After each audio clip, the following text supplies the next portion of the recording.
evening, everyone. My name is Shikha Sarkar, Director, KitKat Events and Marketing, and host for today's session. On behalf of GFC and KitKat, I would like to welcome you all for Women Taking Charge, a panel discussion on decision-making, especially when it comes to life-changing decisions. Before we start today's session, I just wanted to let you know that all the attendees, this is an interactive session, and you can have your questions and your comments via Q&A button. If your questions and comments are directed to a specific panelist, you can just mention their names.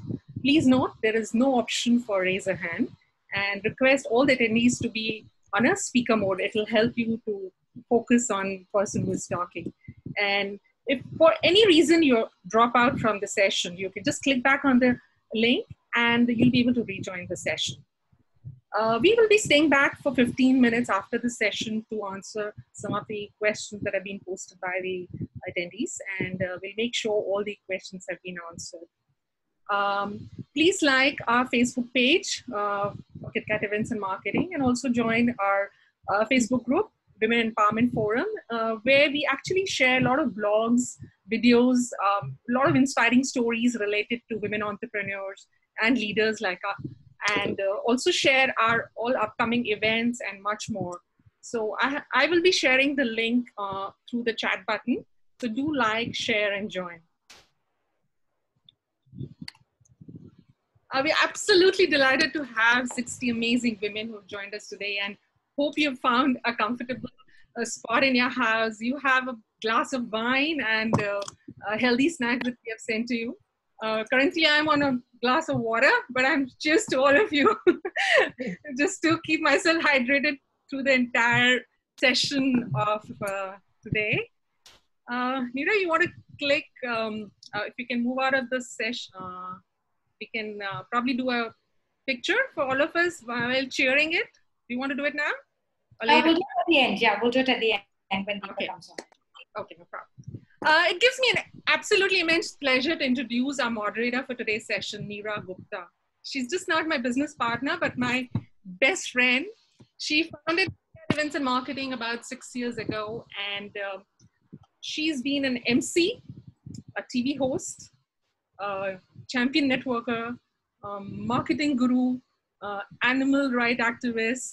She's had an absolutely amazing career, and some of you would not know that she's also been a dentist. So not as a career, but as a profession that she studied. She's been relocated 9 times and changed career multiple times, which clearly shows that she has made some very important life-changing decisions in her life. Despite this, those who know her well know that she's always up for challenges, and that has been thrown at her and delivers the best. So without any further ado, over to you, Neera. Thank you very much, Shikha. And thank you for everybody who's joining us today. And we've got a few more people who'll be probably a few minutes late. But we obviously want to be respectful of everyone's time, so we want to get started. Now, I'm not sure if you know this, but on an average, we make about 35,000 decisions every single day. Now, whilst most of them are simple or small decisions, like, shall I sleep in another 5 minutes? Shall I have a salad or a soup for lunch? Or like me, should I wear black or blue for today's event? Of course, as you can see, I ended up wearing red. But there are many times in life where we have to take tougher or bigger decisions. And when I was preparing for today's session, I Googled decision making, and the definition that came up was, and I'm going to read it out to you.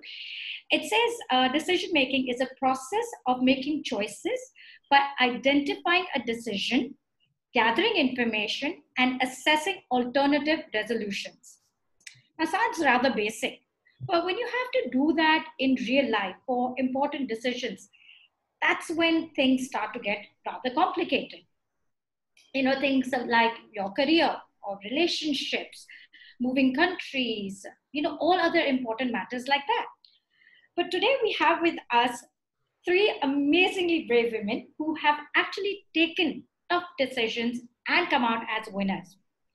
the one thing that's common for all three of them is they have stopped taking things for granted and they practice gratitude every day in life. With that, I'd like to introduce our first panelist, Christine Montero. Christine, can you give us a wave? Christine is a seasoned tech professional and executive coach with Kipling Partners.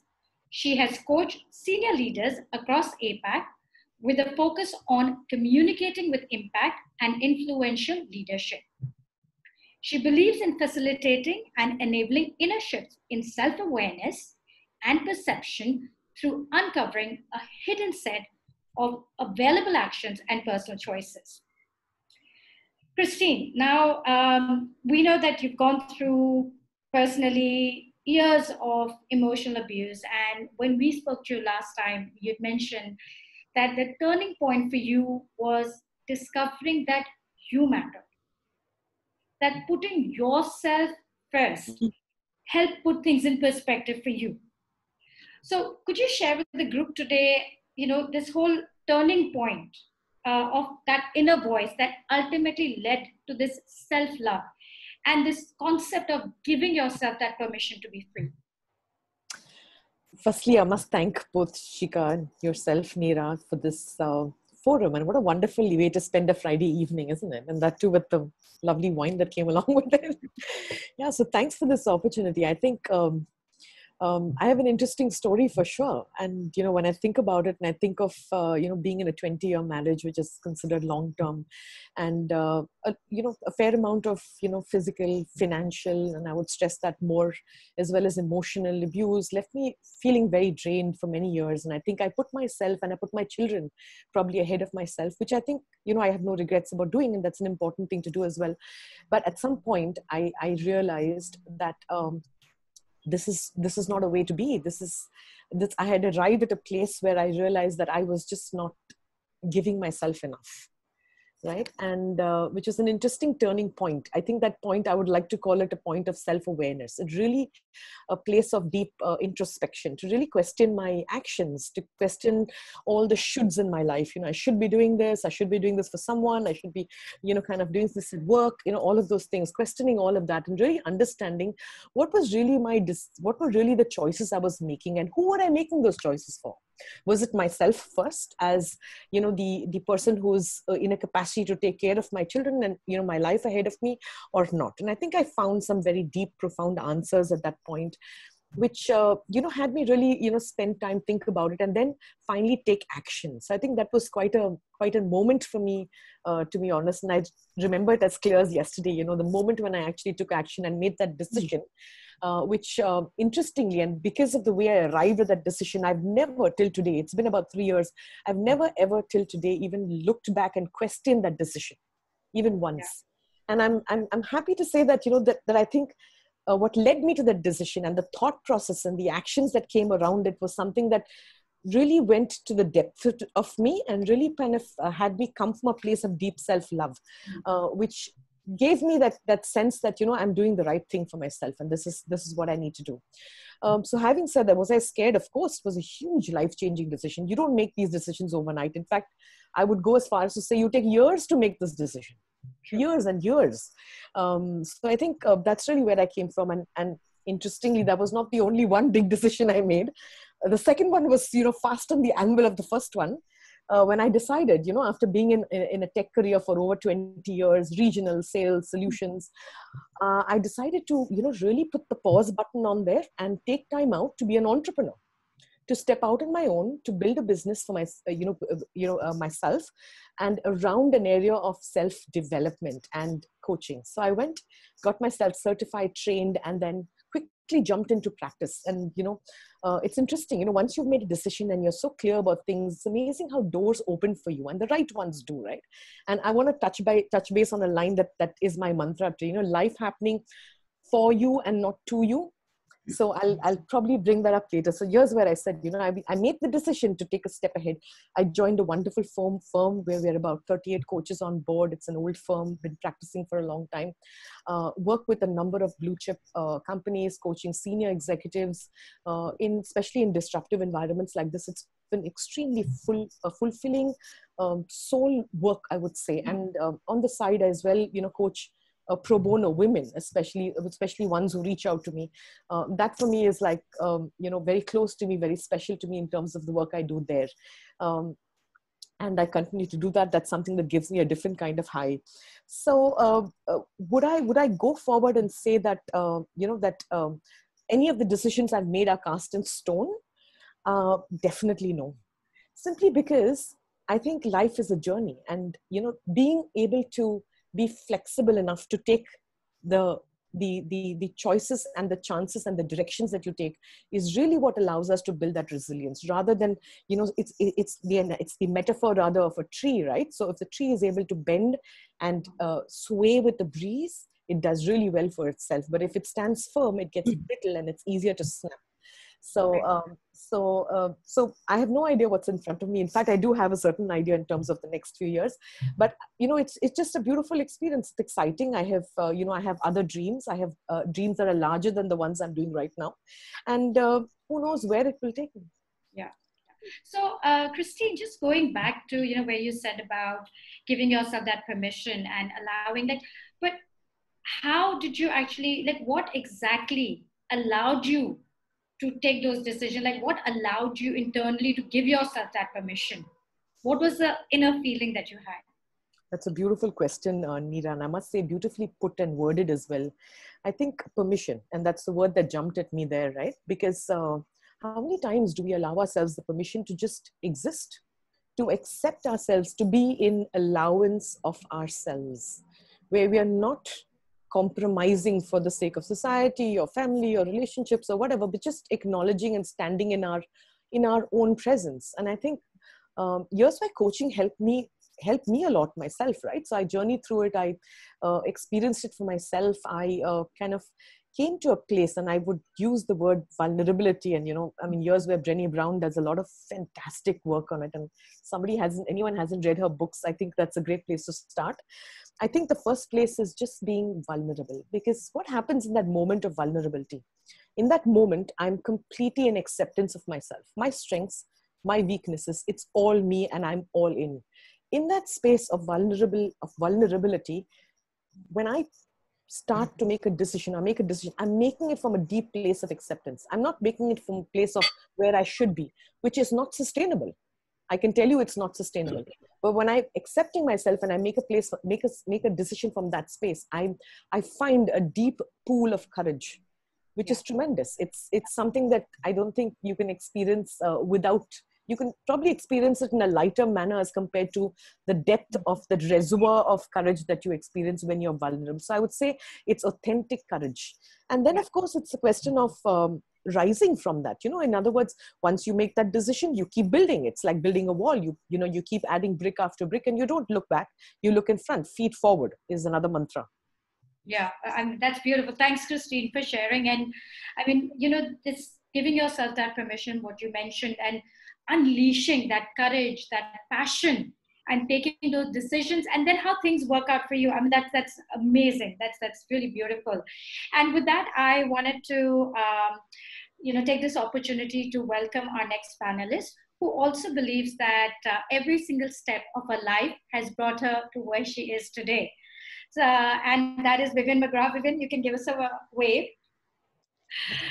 So Vivian also has had a remarkable journey. I've known Vivian for a couple of years now when we did the Women Empowerment Forum.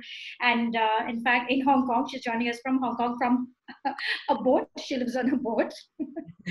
And she actually won the award as well, a Woman of Inspiration Award. She is the CEO of Redback Productions. She's a writer, she's a TV producer, she's a speaker and an empowerment coach. And Vivian herself has been a survivor of domestic violence, with her ex almost murdering her. But now she helps women recover from abusive relationship and fall back in love with themselves. So thank you, Vivian, for being with us here today. Oh, it's such a pleasure. Thank you so much. And from all the conversations that we've had, last year and this year, you've had to reinvent yourself so many times throughout your life. You've changed career 3 times, relocated 5 times. So my question to you is, now all of these decisions that you've taken, have they been circumstantial, or would you say they have been what we say conscious decisions? Both. And I just want to say, Christine, I thought what you said was so beautiful and really resonates with me as well. A lot of what your journey has been similar to me. I think both, because when I was young, I actually made decisions, really poor decisions and bad decisions that ended up hurting me. And as you said, I ended up in a relationship that was very violent, and my ex almost murdered me when I was 7 months pregnant. And I remember that this was the incredible turning point that made me to change the way I made decisions. And it took me, I think, 1 year to finally find the courage to leave that abusive relationship. And when I did, I literally packed my baby and only what I could fit in the car, and I fled for my life. And it was like the most terrifying drive of my life. I was looking over my shoulder because he'd already said, I will kill you if you leave me. And I remember the weeks and months after that where I was just sobbing. I really hit rock bottom. And I said to myself, how did my life get to this? But then I made the conscious decision, which was, I said to myself, who do I have to become to create the life I want for me and my son? This is not the life I want to live. And it was a really painful, emotional journey to recovery, because I was really shocked. I always thought I was the strong one, and I thought I was confident and strong, but I wasn't. And I was really surprised to find that deep inside me was a very frightened little girl who never felt good enough.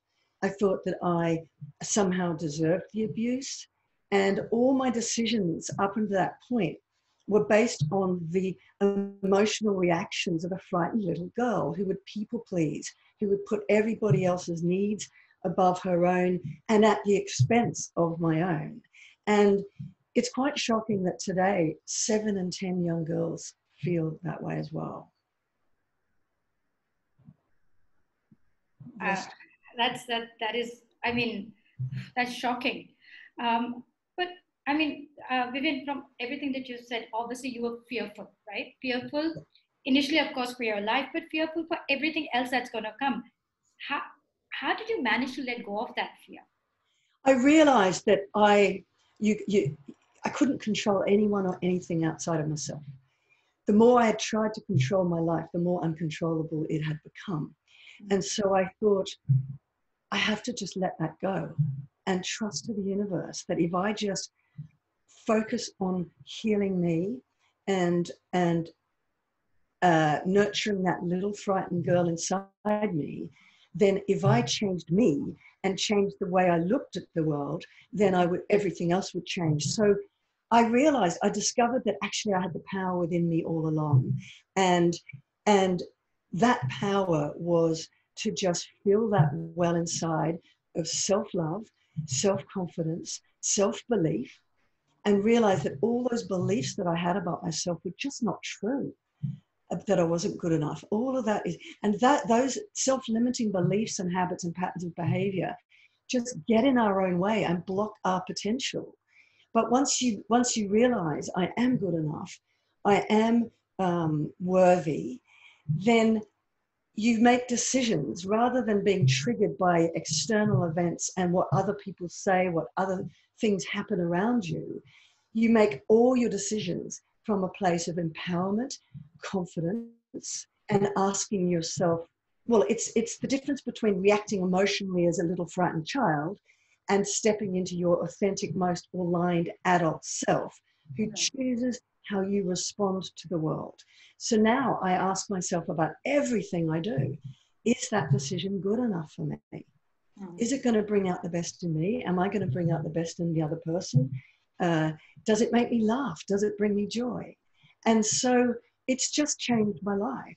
You know, I then had no fear about decisions because I knew that if I made a decision based on my core values, beliefs, and goals, truly aligned to who I am, then it's going to be the right choice for me.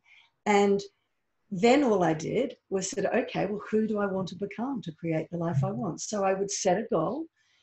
And as you know, I've been a TV actor, I've been a television foreign correspondent, I've then been a documentary producer, and now I've reinvented myself as an empowerment coach, empowering women to never settle for less than they deserve again.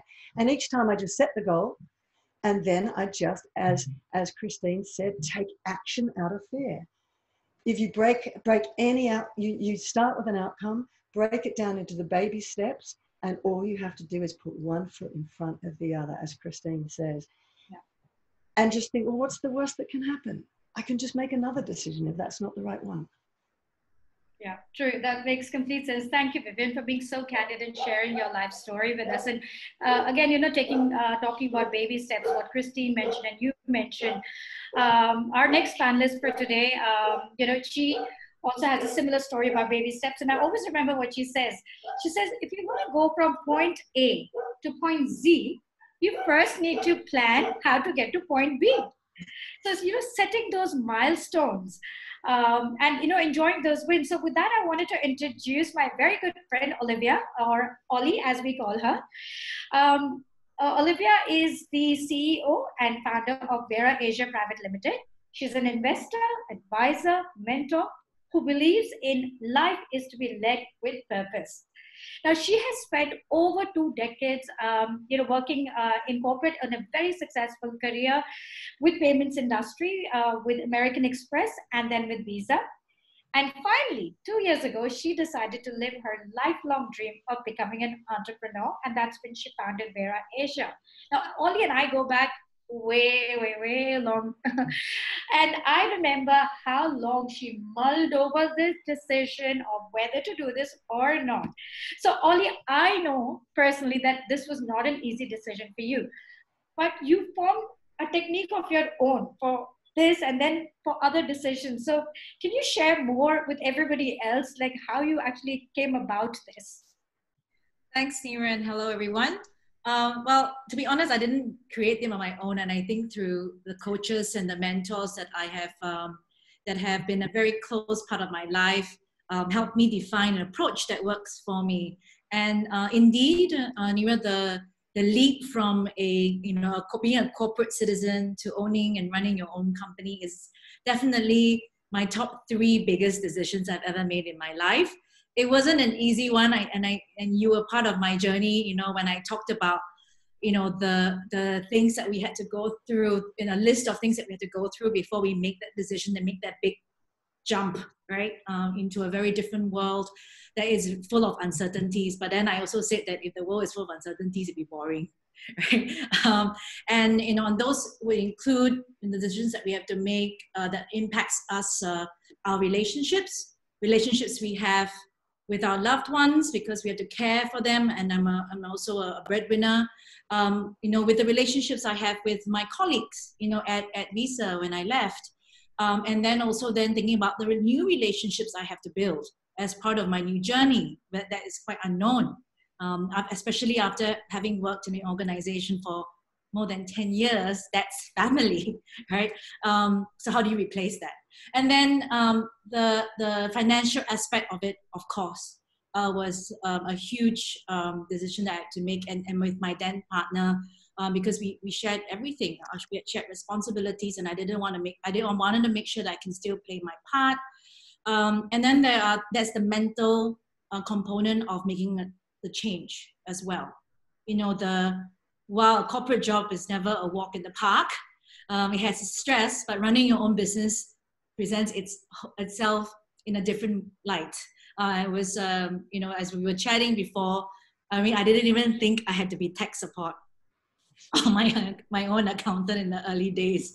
Suddenly something that I was not prepared to do, and that itself is stressful. I mean, it's not difficult, but it's just something that you've never had to wear that hat or bear the responsibility. And that was something that, I had to prepare myself for.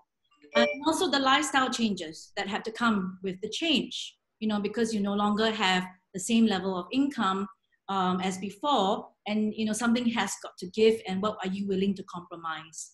And so as I was thinking about, like, wow, there are so many aspects of my life that I need to consider before I make the change. I mean, to be honest, like comparing that versus building up the business model for the business, that the former was much harder. And so there was a few approach that I took. I have this conversation with my mentees where I said, before you make a big decision, think about the 6 things that could happen. Yeah. 6 things that could happen to the environment around you, but also yourself and the key stakeholders that is in your lives. And it may be more than 6, but at least start with that. And it may be good outcomes and it may be bad outcomes. Regardless, it's important that you go through the process of accepting those 6 potential outcomes. Now, it may not manifest itself that way eventually, but knowing it and actually recognizing it explicitly is very, very important, so that you give yourself and you're building yourself that preparedness. And I think, like to allude to what Christine said, almost like I'm going to give that so helps you, allows yourself to build that permission for yourself to do certain things. And so that's important. And you got to think about the good, bad, and the evil, and you don't shortchange yourself. And I think the other is always when you're making that decision, I feel that, and you alluded to that, Neera, is that be purposeful about it.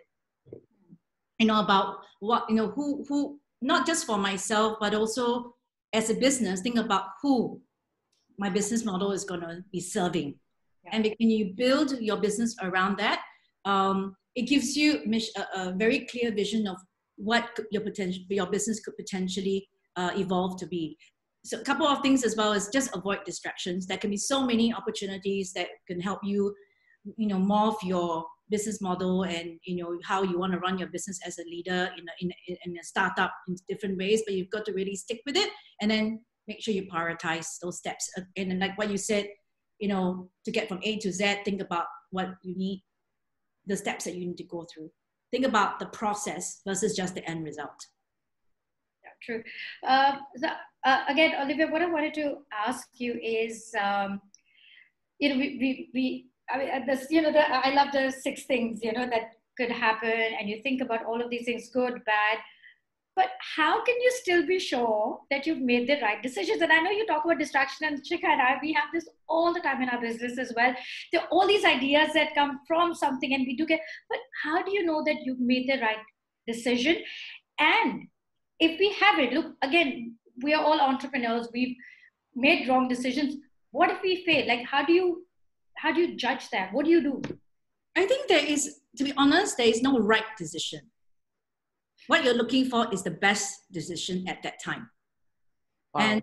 And the best decision at that moment is what you have to encounter, right? The immediacy of it sometimes, yes, and it can be short term, but it also can be mid and long term as well. But I think what is more important that in that frame of mind, as you are asking yourself if this is the best decision, you also have to give yourself permission to fail. And that you have to know that failure is an option. And don't think of failure as a negative. Think about failure as feedback. And therefore, feedback can be positive and it can be negative. And I think if you look at it that way as you're making decisions, I find that has really helped me look at things with a more open mind, like with more open-mindedness. Otherwise, I converge way too early and I'm missing out on other opportunities. Yeah, great. Thank you for that. I love what you said. Yeah, Vivian, please. Yeah, I think the big difference between those who become successful and those who don't are how you view failure, because it's not fair. I've had what I've felt to be, enormous failures, but actually they're not. They've been the greatest challenges that have taught me how to grow. And where I've become is so much greater because I did not let that floor me and view it as a failure. It's really, it's how you respond. Again, it's how you choose to respond to that rather than react to it.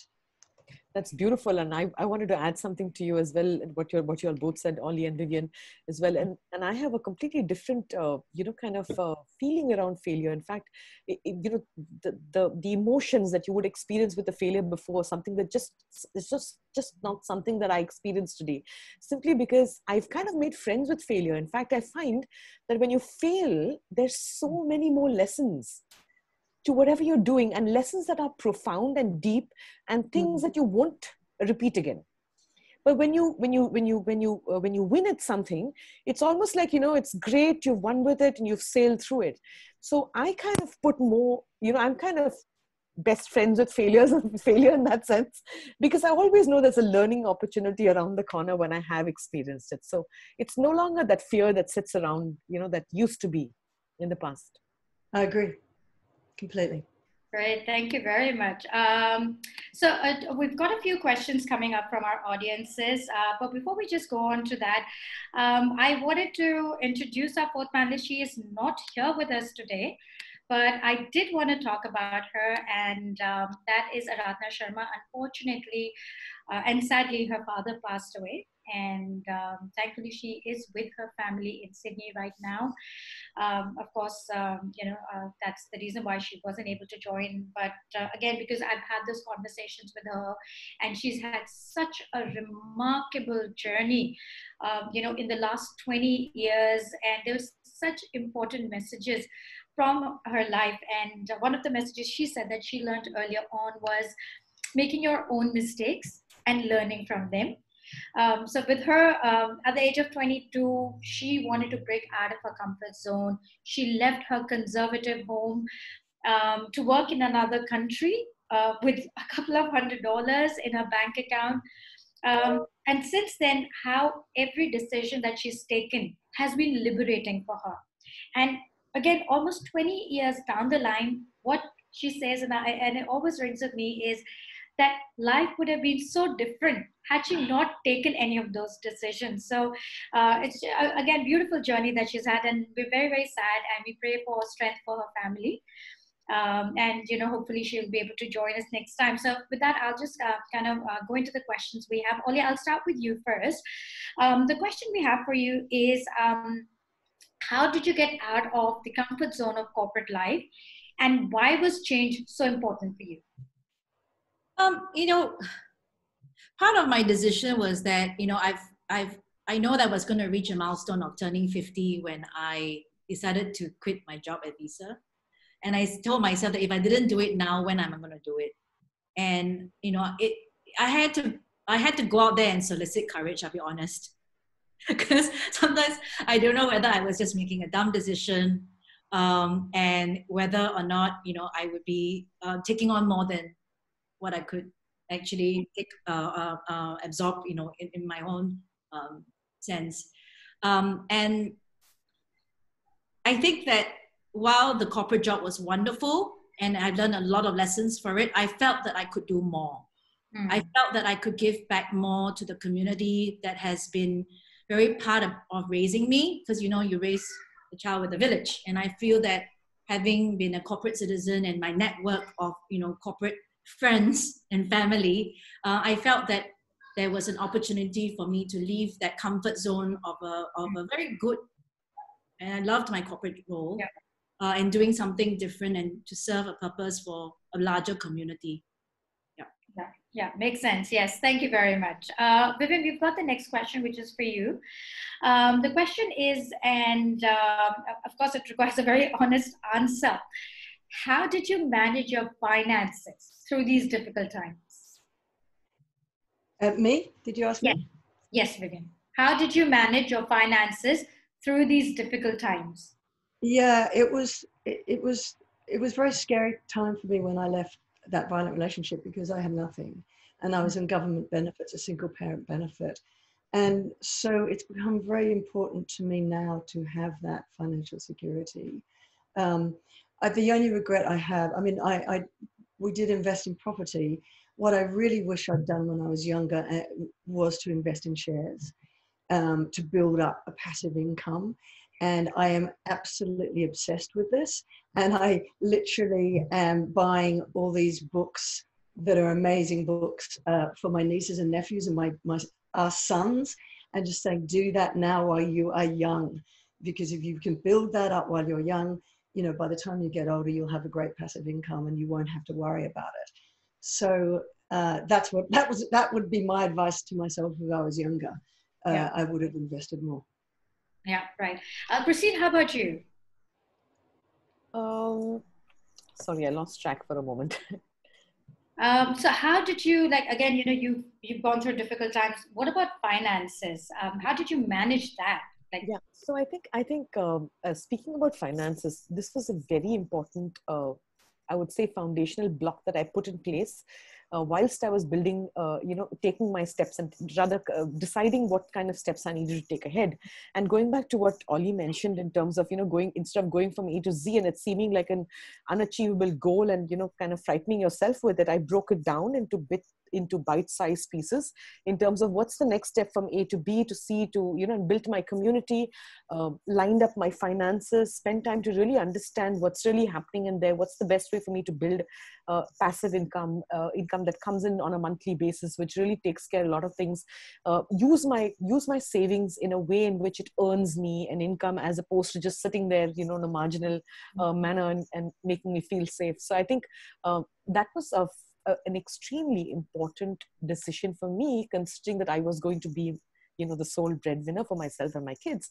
It was important for me to have taken, you know, a look at the finances. And I must say that, interestingly, I'm not sure how many women face this, but, you know, looking at my finances was not the easiest thing for me. It was kind of pretty difficult, I would say, because it was years, you know, when I hadn't really taken big financial decisions in the family, so to say, in terms of types of investments or when investments were made. Mm-hmm. I just shied away from it and, you know, got busy with my corporate work and the kids and, you know, things like that. I did find that I encountered a certain amount of fears within myself around looking at them. But I think that gave me a huge amount of strength to be able to then, you know, kind of take the next steps ahead. So it was an absolutely important part of the process for me. And because you had left those decisions to your partner. Yeah. In fact, I have a line there, you know, I mean, I think financial decisions in a family, it's a table for two. And, you know, it's for you to arrive and take your own seat there. If you don't, I don't think that's a very wise idea. I think it's an important position to take in life for yourself as well. Fair point. Thank you very much. Ollie, anything you wanted to add to that? No, I think from the finance front, on a personal front, you know, I've always leaned on the advice of my financial advisor from a very young age. I think at the age of 18, my dad made sure that I was investing well. So you sort of just, you know, gradually build that into your DNA as you grow up as an adult. And even for my children, I think running a business is you know, with the financial acumen that you build over time. I think I like what Vivian said before, that nothing can actually really prepare you for, you know, certain uncertainties with the business cycle. But, you know, having a good, like an accountant, and it's a mess, you know, like what Christine said, you know, it's a hard truth when you start to look at your numbers and you have to be like, okay, I got to be okay with this, and then but find a way. Like that's the reaction, but you have to find a way to course correct. Yeah. So that's why I find that having an advisor has always helped, whether it was a personal advisor or working with my accountant. Yeah. All right. So next question, Vivian, is for you. The question is, you say that important thing is failure, and you know, not to know how to react to it. How would you respond to it? Like, you know, the important thing with failure is not how you react to it, but how you respond to it. That's the question. And how would you differentiate between the two? Well, a good example is I left a company and I started my own television production company, and that was my baby. And I started it right at the time when the 2008 economic crash happened. Like the worst time, the whole industry shut down, and I had to shut that company down, and I was left with some debt, and I felt like such a failure. Really did. And then I, you know, the difference is I could then react to it and pay that into all those limiting beliefs. I'm an imposter. Everything I try and achieve is not good enough. I'm a failure. You know, you can use that and start to react to it. But then I thought about it, and I thought, you know, I had the courage to get out of my comfort zone and try. And if I hadn't have tried, all the lessons I learned from running that business, I wouldn't have learnt them. And then what happens in your life is every step I've ever taken, including that company falling down, has led me to where I've got today. And everything I learnt doing that process has enabled me to do what I'm doing much, much better now. And so the way I respond to that sort of thing now is I say, I had the courage to get out of my comfort zone and try it. And you know what? It's the other side of your comfort zone. If you can push through to the other side of your comfort zone, that is where all the incredible opportunities lie. Mm-hmm. And I realized when I look back, it was meant to be.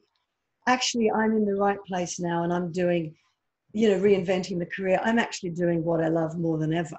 And I sort of look back and think, I'm actually quite glad I'm not still stuck on that treadmill running that company. It's sort of ended up, you know, being the best thing that's ever happened to me. I'm back in Hong Kong where I love. I'm doing a job I love. I'm transforming women's lives. It's incredible. And I wouldn't have been able to do it had I not had that step and what I learned from it. So my response now is, it was just another step on my journey.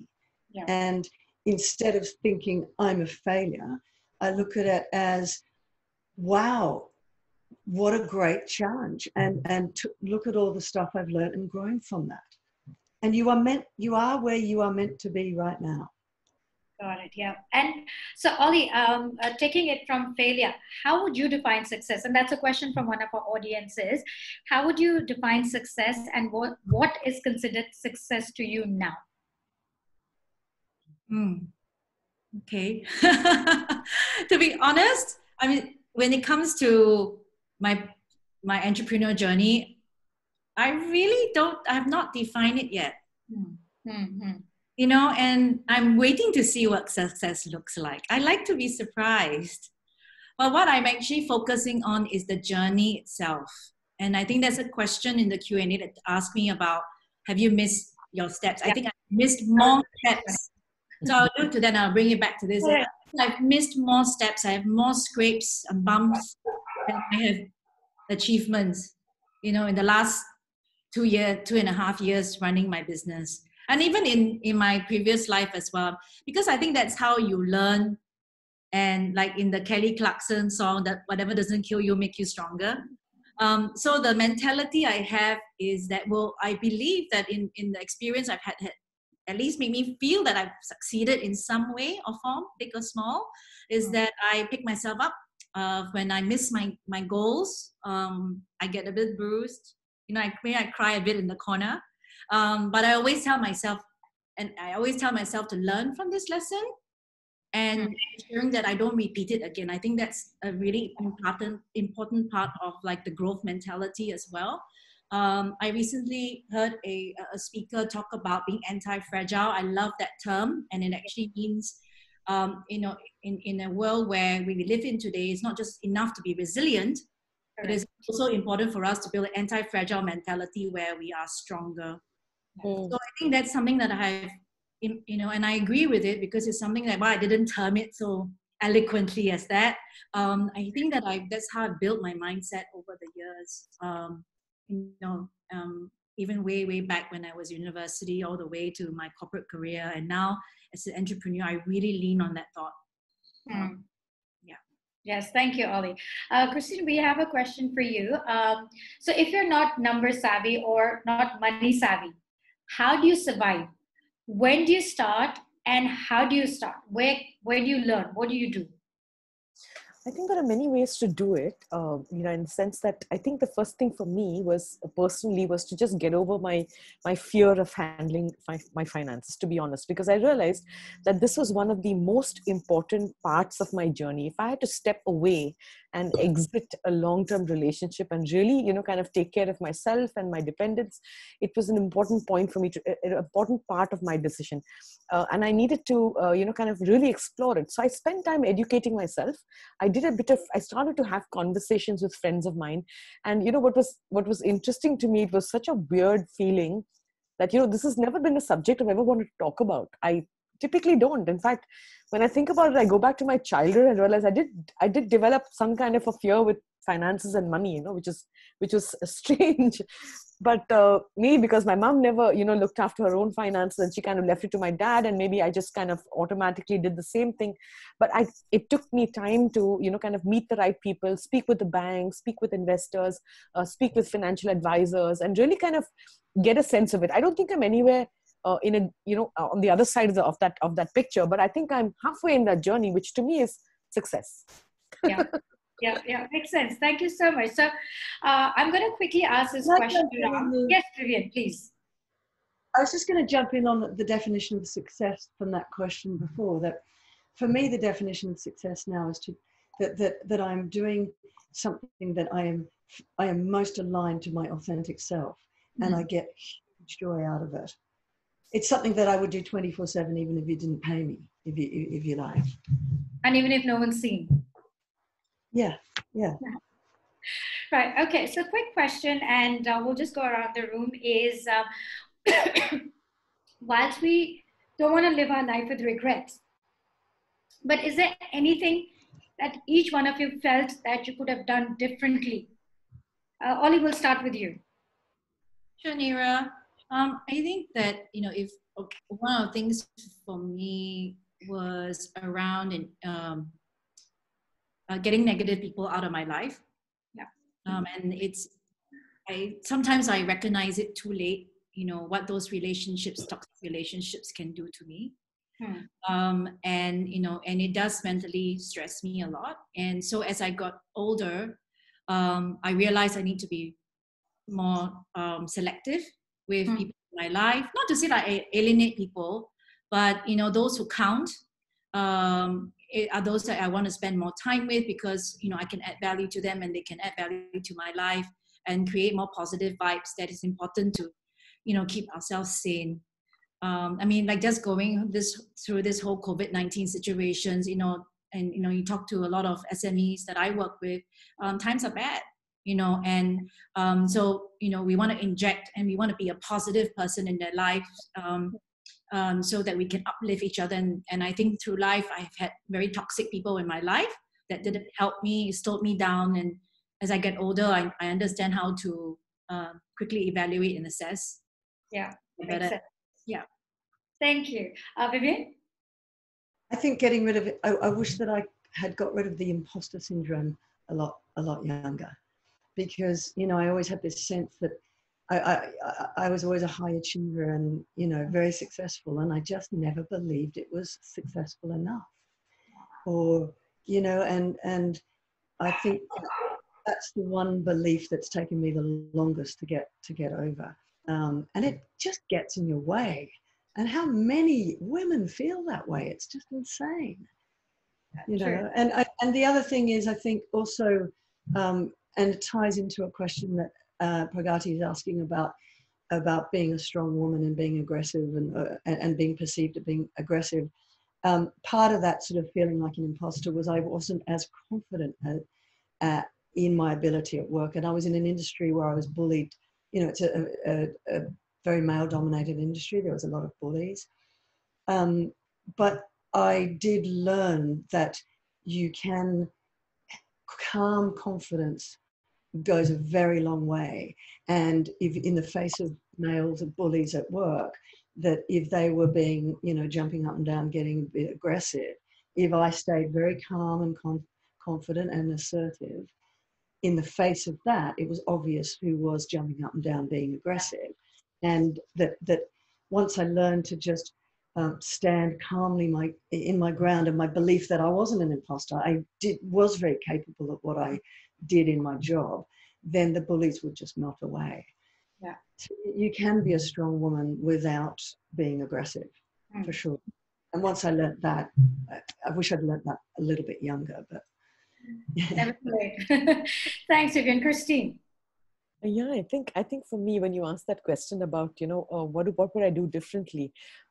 Interestingly, I don't think I would change a thing, simply because I genuinely don't have a regret about how things have panned out. And I think simply because I've learned so much, and I think my soul has evolved in so many ways through this process. In fact, imagine discovering, a skill and an interest that's so deep and profound within me, that has to come out of this. I mean, I would have probably been doing what I was doing previously without ever having tapped onto the soul work that I've been doing. So imagine, kind of unearthing skills and purpose and joy that I'm able to, kind of feel these days with the work I do. But I think, coming back to your question, if I have to say, what would I think would have helped me a great deal, right? Let's put it that way. I would say boundaries. Interesting. Yeah, boundaries. I think when you come from a place of self-love, and you come from a place of authentically accepting yourself in its fullness, with all the strengths and the weaknesses, that none of us are perfect, and we have strengths and we have weaknesses, and all of it is great. And when you're standing in that presence of being absolutely authentic about yourself, I feel that boundaries come easily. Where I was in the previous, in my previous relationship, and I would say I was just scrambling, trying to do people please, trying to, kind of make sure that all my T's were crossed and my I's were dotted and everybody's needs were being met. And my boundaries were way to the ground. There was just nothing that really protected me and my interests. So that was something that I discovered, just having boundaries, being able to respect myself, in order to expect that respect from another. Yeah. The same thing about self-respect. Great point. And there's an interesting thing. I mean, for me personally, I've had a lot of changes in life. Of course, careers, from being dentist to moving into corporate sales, and then, events and all of these things. And I've relocated 9 times as well. So change countries. There's been so many changes in life. And for me, one thing I would say, if somebody asked me, like, how did you get through all of this? Of course, for me, I think the biggest thing was support. Support from family, support from friends, and as Ollie always says, having your tribe. I think that for me has been the most important thing in terms of how did I deal with all of these changes. Having that tribe, having people who believed in me, trusted me, and said, Vivian, what you say, like, jump off the cliff and see where you go. And that I have done it over and over and over again. I think I've kind of become an expert at jumping off cliffs by now. But yeah, but also I think the confidence, besides the confidence that I had in myself that I could do it, but also the fact that I had that support from people around me, I would say for me helped, tremendously, having that tribe around me. And, that's something that we also want to create. In terms of, a lot of time, I'm like, Christine, you were alone in your journey. Vivian, you were alone in your journey initially. But only again for you, because your decisions were taken later in life, you had that tribe as well. So I think being able to do all of that for each other, being there and supporting each other through difficult times, just makes the journey a little bit easier. That's my personal view. Totally. So again, I mean, it's been a great discussion. I think what Olivia says is right about that, though. It is who, I think, don't they say you can tell a lot about a person by the 5 people you surround yourself with? And it's, as Olivia says, it's really worth weeding out the people who are not supporting you, not lifting you up, not bringing you out, and actually are toxic, and surrounding yourself with people who really bring out the best in you, celebrate your successes, want you to be winning and achieving. Yeah, great. Thank you. Right. Yeah, I know, the toxic people. I always remember that, the toxic people, cut them off. Okay, well, so if I know we're running out of time, so I just wanted to very quickly summarize from my end, like from the 3 key learnings, perhaps in terms of the whole decision making, would be, number 1 is self-love, knowing and putting yourself first, and understanding that you matter and giving yourself that permission to be free. That's very important when it comes to decision making. Second would be, of course, taking those baby steps and celebrating, every time you've achieved those small wins. And, as we were saying, accepting failure and also helping that failure to strengthen you and helping you grow from that failure. I think that is a very key point as well when it comes to decision making. And I think the third thing would be also, around the finances, how important it is to be financially savvy or financially independent, regardless of what situation you're going through. So you have that, that peace of mind. So you could take all the other decisions, because none of the other decisions that we're taking are going to be easy in life. So I think with that, I would like to conclude today's session. And as Shikha mentioned, we are staying back for 15 minutes after this session. We've got a few questions in there. We will talk about those questions as well. So please feel free to stay back. And now I'll hand over to Shikha. You have to unmute yourself, darling. I always thought I was okay. Thank you so much, Neera, for moderating this entire event so seamlessly. Once again, thank you so much, all the panelists, Christine, Olivia, Vivian. What remarkable stories. I mean, I'm sure all of us are going back with, a lot of takings from this particular session. I would also like to thank all the attendees for being here with us. We hope that after this, you've come probably a step closer to taking those life-changing decisions that probably all of us have been procrastinating. So, and now I would like to introduce Deepak Singh, who is a senior consultant with GFC. Deepak, if you can join us.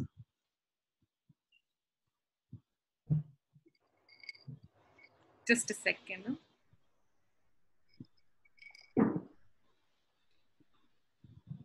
You've added him as a host? Yeah, I mean, he has to just join as a host. Okay, while he's joining, why don't you tell us? Oh, there he is. Yeah, there he is. So Deepak is a financial consultant with GFC, and he has been with them for more than 6 years now. He's been a best performer for last 3 years, helping his clients to achieve their financial goals through pure relationship building and unbiased, effective financial advice. Thank you, Deepak, for sponsoring this event and for that lovely hampers that have been sent to all of these attendees, all of the attendees who have joined us today. And in fact, these lovely hampers have been curated by women entrepreneurs. The Portuguese wine that you're drinking is from Alentecia, and the healthy snacks has been prepared by Avanti. I will share the details on the chat session. So if you wish to get in touch with them, please do so. Deepak, over to you. Good evening, everyone. First of all, I want to ask, like, everybody is keeping safe and well during the situation. So be healthy. Thank you, Shikha and Neera, for setting up a lovely evening. I think this is our second season for Women 2020. And I'm glad we did this. I'm glad we did this in a month. Personally, I'm a firm believer of empowering women. And if you see the countries like Afghanistan and Syria, where the situation is quite adverse, and the society which we stay in Singapore, much in a matured side, the best way to be empowering yourself, being a financially independent. Now, how as a GFC and individually, we are working with the various individuals like you, where we work on your goals, objective, and pretty much to make you independent from a various objective when I come in the future.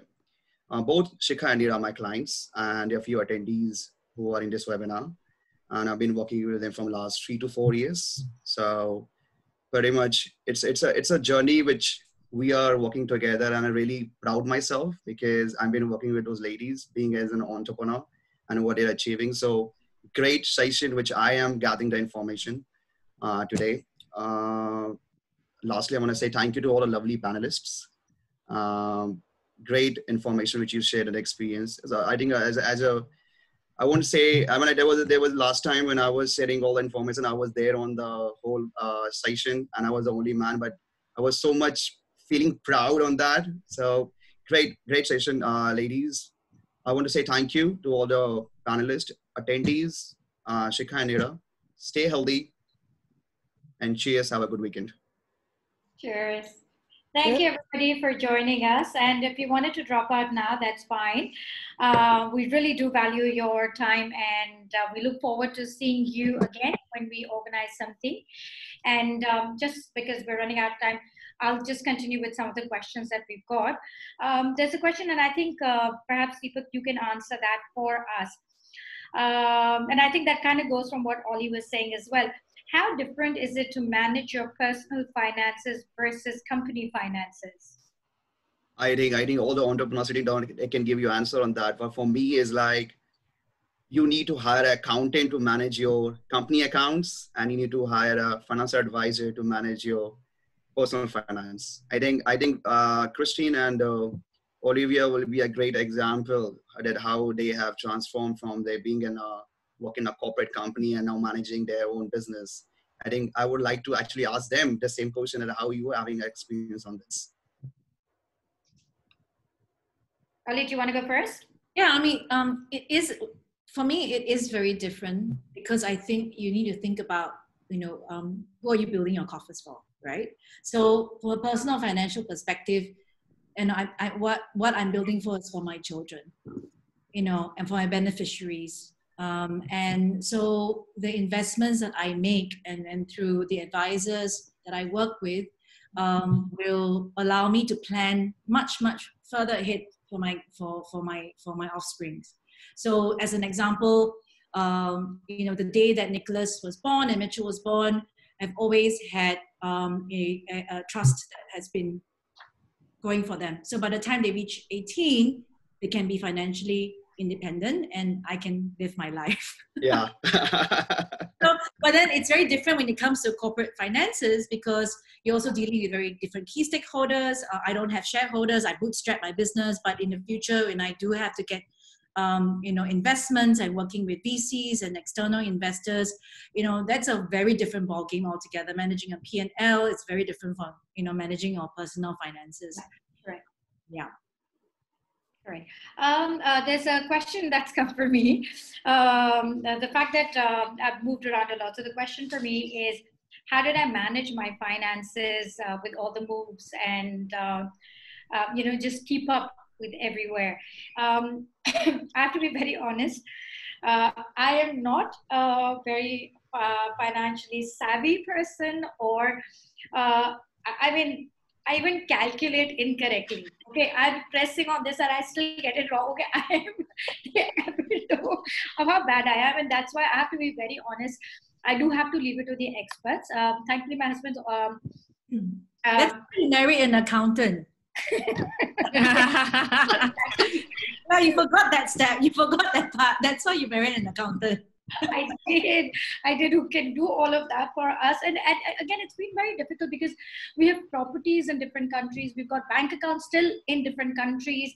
And again, now that I have kids, setting up a trust, we didn't know any of these things. Like, we're like, okay, if something happened to us, we've got all of this thing. Like, we've spread out so much. How are we going to manage that? So, and again, it's before, when it was just Prashant and I, we really didn't think of these things. But now that we have kids, that's when it's sort of starting to, strike us. And now we're working towards it. Whether it is setting up a trust, having a will, knowing, and where, of course, you need a financial advisor and things like that to help you, build on your portfolio. Because again, not everybody has the time. We have jobs, right? So or even for that matter, Prashant doesn't have the time to think about these things. So you need that. But also for me, I think the crucial advice that we got with all of the moving around, like, how we have superannuation in Australia, we've got CPF here, we've got money everywhere. Like, what do you do with it? How do you invest other things? How do you bring it all back? And of course, knowing that if something happened to us, how are the funds going to go to the right place? And especially because we have young kids, 4.5 and 1.5 year olds. So those are the things I think for us was very important, where we looked up, to our financial advisor. Of course, Deepak was very helpful with those things. But I think those are things we don't think about as regular people. We'll buy property, Vivian, as you were saying, or, invest in stocks and things like that. But when it comes to saving or like protecting the money, I'm not talking about saving, I'm talking about protecting. Those are things that people forget. And I think for me, that was very important. So yeah, I hope that answers the question. Yeah. And having a will, we realized we needed 3 different wills. Yeah, absolutely. Yeah. We had to have one in Yeah. one in Hong Kong, Yeah. one in Australia. Especially if you have assets all over the world, and it's so important to have a will. And especially for me, I have just one daughter, and when Amitabh and I travel together, and that's when it scares me the most. Yeah. As to if something happens to us, what's going to happen to her? And we had that conversation for so many times, Shikan, finally. Yeah, and then finally we got our will done, and believe me, making Neera and Prashant Tia's, guardians is the most relieving thing that I've ever had. It makes me, I feel secured about the whole thing. Okay, she'll be taken care. So I think it's very important to have that will and to be financially literate at any point of time, because even as individuals, we should be, which we sometimes leave it to our male partners. So, so true. And like Amitabh has shared his entire portfolio with me to say that, look, if something happens to me, you should know where I have invested what. It's so important. Of course, when you have partners who you can trust. Yeah. In fact, from my point of view, Shika, what I did was the first thing that I did that I think was very important to me, which I felt almost like, my gift to my kids, was first to take aside their university funds, funds that I wanted to keep aside for them, because whatever the situation is, I just wanted to make sure that they're not affected in a way in which they have that kind of they're having to struggle with managing that. So the university funds is the first thing that I looked at, and then I kind of looked at all my funds and I realized I was in very safe investments that were too safe and not really capitalizing on the market that I had no clue about, right? So talking to a consultant allowed me to understand that this is a good kind of whether they were equity funds or bonds or things that would cater to my risk mode. Yeah. In terms of whether I was risk averse or conservative, which really catered. But having a view in terms of what's out there and what your money could be doing in terms of working for you is not something that I would consciously kind of look at unless I kind of needed to. And I think having made that choice to take a look at it is very interesting what's happening out there. And I think it's interesting when you hear from financial consultants, in terms of what really is out there and how safe things are and what are the good investments that you can do. And, how can you really position your money into a little bit of property, a little bit of the market, where you're taking advantage of some of the, the growth in the market, and then some part of it which is really safe. And then, of course, the other funds that you want to take care of. So I think, yeah, that was interesting to do. Yeah, and I know that this word has been thrown around a lot around financial savviness. So, and then people get scared, right? And so it's not so important that you are savvy with your money. I think it's more important that you get the proper advice, because I'm not trying to pitch it here too hard, but I know what I love. I know what my passion is. I'm a marketing and brand communications guru.